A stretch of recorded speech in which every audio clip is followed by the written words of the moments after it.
Okay,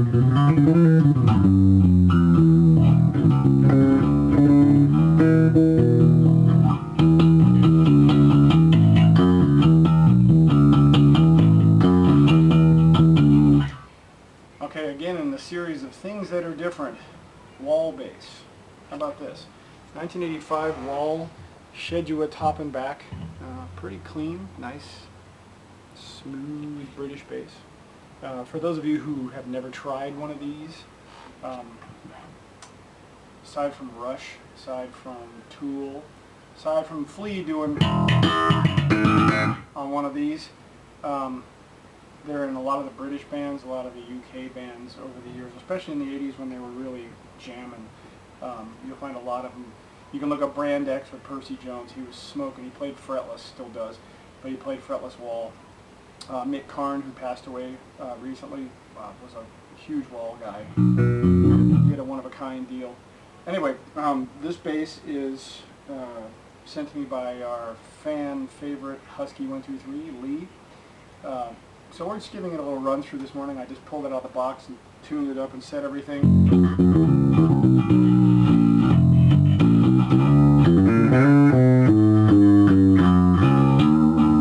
And I'm playing a little heavy-handed this morning because I'm trying to see what kind of tones come out of it.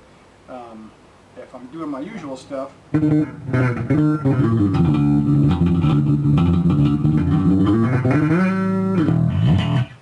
do its normal thing. For those of you who played a Wal, you know what this thing is, you know what it does. A couple of basics here. The neck on this thing, as you can see, is actually maple and hornbeam with walnut stringers through it. It is actually set up like a 50s P bass, so it's got a V shape to it, a soft V. So it kind of hits you right where your thumb and your fingers meet if you play that way, or if you hold it as you would anything else with your thumb somewhere on the back of the neck. It has a kind of a point to it, just a ridge there, and that's how all these necks were. Now I've had 4 or 5 of these. I think now this will make number 6, but they're all pretty much the same in feel as the neck, unless you had something made special or the previous owner had something special made. Anyway, the cool thing about the Wal Bass, aside from the mystique of it, is the fact that they make their own electronics, and you can read Trevor's site for Trevor Raggett, you rock, dude, for the history of these things, and you can look at pictures on the Wal database and all that kind of stuff. But basically, they make their own electronics, and it's a set of filtering devices, basically, with a volume and a pickup blend. Very cool, and you know, it's one of those things that you can get a lot of tones out of it if you know how to dial it in.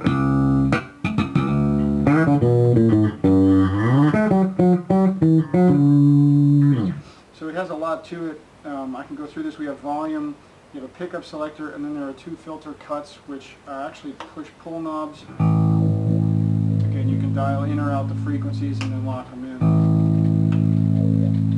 See? And then lock the frequencies in. And of course we can change off and go to back pickup.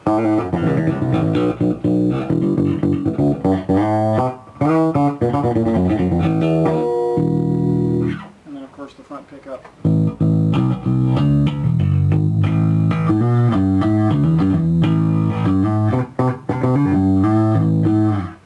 In the middle for this setting, for people who make comments about the Geddy Lee tone, like the Power Windows thing, which is the riff I was playing from Big Money, this is the tone, and of course Geddy's playing style, you know, I'd have to lower the strings a little more to give it that kind of,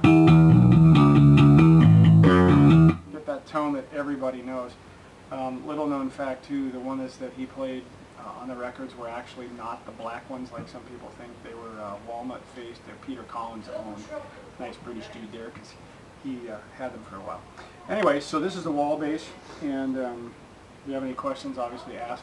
But for those of you who have not tried one, they're very interesting to play. You can ask those who have bunches of them or who've had bunches of them. They are kind of special in a bunch of different ways, a lot of different ways.